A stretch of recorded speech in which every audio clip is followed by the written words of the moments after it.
खरबूज की बात सुनकर बेचैरी अपनी नाजुक सी गर्दन घुमाते हुए बोली, हाँ, नाम बड़े और दर्शन छोटे। भाई, असल बात तो फायदे की है।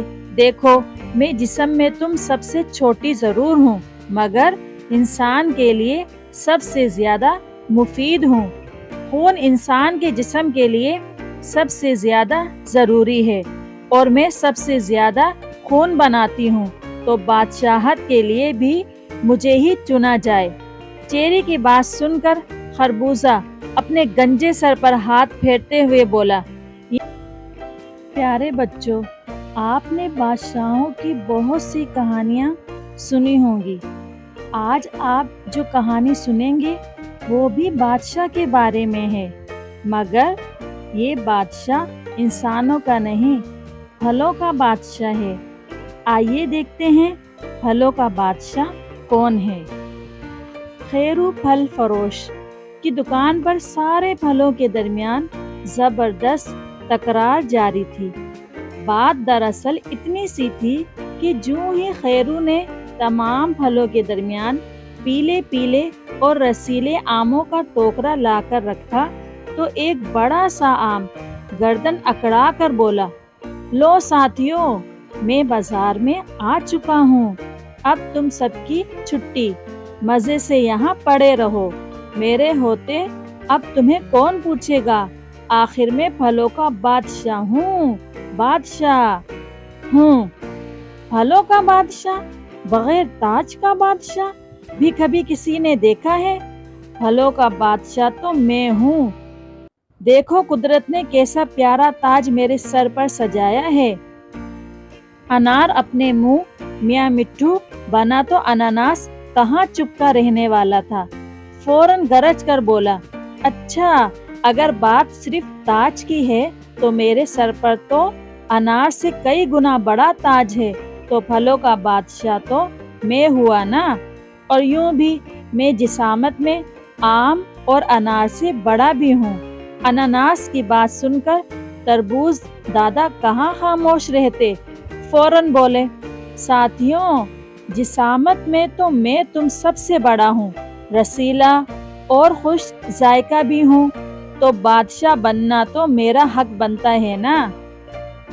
तरबूज की बात सुनकर बेचैरी अपनी नाजुक सी गर्दन घुमाते हुए बोली, हाँ, नाम बड़े और दर्शन छोटे। भाई, असल बात तो फायदे की है। देखो, मैं जिस्म में तुम सबसे छोटी जरूर हूँ, मगर इंसान के लिए सबसे ज्यादा मुफीद हूँ। खून इंसान के जिस्म के लिए सबसे ज्यादा जरूरी है और मैं सबसे ज्यादा खून बनाती हूँ, तो बादशाहत के लिए भी मुझे ही चुना जाए। चेरी की बात सुनकर खरबूजा अपने गंजे सर पर हाथ फेरते हुए बोला, ये मुंह और मसूर की दाल, अल्लाह की शान देखो, तिनके में जान देखो। तुम तो बेचैरी बादशाहत की खूबियों से दूर से नहीं गुजरती। अलबत्ता मेरी बात और है, रंग, जायके, खुशनुमाई, लज्जत और फवाइद में तुम सबसे आगे हूँ। बादशाहत का एजाज तो मुझे मिलना चाहिए। खरबूजे की बात अमरूद को ना भाई, फौरन तिलमिलाकर बोला, सबकी अपनी अपनी डफली, अपना अपना राग, खुदा झूठ ना बुलवाए। फायदे तो मेरे भी बहुत हैं और खुश रंगी और जायके में भी मैं क्या किसी से कम हूँ, मगर मजाल है जो मैंने कभी बादशाहत की ख्वाहिश की हो। करना भी मत, तुम तो चूंटियों भरा कबाब हो। इतने बीज हैं तुम में कि खुदा की पनाह, मुझे देखो, एक भी बीज नहीं। इसीलिए बच्चे, बड़े, बूढ़े सब ही मुझे ज़ौक़ और शौक से खाते हैं। और फिर मैं किसी एक मुल्क या हिस्से में नहीं, बल्कि पूरी दुनिया में पाया जाता हूँ। अपनी आलमगीर शोहरत और मकबूलियत पर तो बादशाहत का दावा करना मेरा हक बनता है।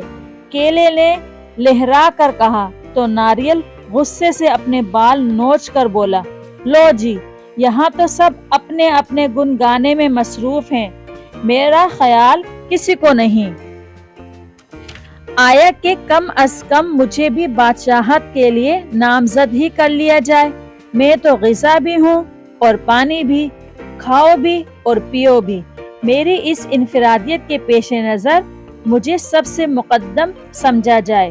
سیب آنکھیں مٹکا کر بولا، دیکھو بھائیوں، میں نہیں کہتا کہ مجھے بادشاہ بنا لو، مگر خدا لگتی کہوں گا کہ حکیموں اور طبیبوں سے پوچھو تو سب کی رائے یہی ہوگی کہ انسان کے لیے سب سے زیادہ فائدہ مند پھل میں ہی ہوں۔ تم لوگوں نے سنا ہوگا کہ ایک سیب روزانہ انسان کو ڈاکٹر سے دور رکھتا ہے، یعنی میں لوگوں کو بیماریوں سے تحفظ دیتا ہوں، تو طبی نقطۂ نظر سے میں پہلے ہی پھلوں کا بادشاہ تسلیم کیا جا چکا ہوں۔ آڑو، خوبانی، ناشپاتی، نارنگی اور پپیتا بھی اپنا اپنا راگ الاپنا چاہتے تھے کہ ایسے میں تربوز دادا نے اپنی پاٹ دار آواز میں سب کو خاموش کرا دیا اور کہا، یہ ساری بحث فضول ہے۔ کھجور بہن بالکل خاموش بیٹھی ہیں، ویسے بھی مذہبی اعتبار سے انہیں ہم پر فضیلت حاصل ہے، لہٰذا ہم ان پر فیصلہ چھوڑتے ہیں کہ یہ جس پھل کو چاہیں بادشاہ منتخب کر لیں۔ سارے پھل خاموشی سے کھجور کی جانب تکنے لگے اور منتظر تھے کہ کھجور باجی جلد اپنا فیصلہ سنائیں۔ کھجور انتہائی متانت اور پروقار انداز میں پھلوں سے یوں مخاطب ہوئی، ساتھی پھلوں، سچی بات تو یہ ہے کہ انسان جسے بھی پھلوں کا بادشاہ کہے یہ اس کی اپنی مرضی ہے، لیکن جہاں تک بات کسی پھل کی اہمیت اور فائدے کی ہے تو حقیقت یہ ہے کہ کائنات کے اصل بادشاہ نے ہم سب کو ہی بہت خوب بنایا ہے، ہر ایک میں الگ الگ خصوصیات، ذائقے اور فوائد رکھے ہیں جو انسان کے لیے بے حد مفید ہیں۔ پس ہمیں اپنی خصوصیات کے لیے اللہ تعالیٰ کا شکر ادا کرنا چاہیے اور انسان کی بھلائی کے لیے اپنے حصے کا کردار ادا کرنا چاہیے۔ سارے پھل بھی کھجور کی بات سے متفق تھے اور ان کی بحث اپنے اختتام کو پہنچ چکی تھی۔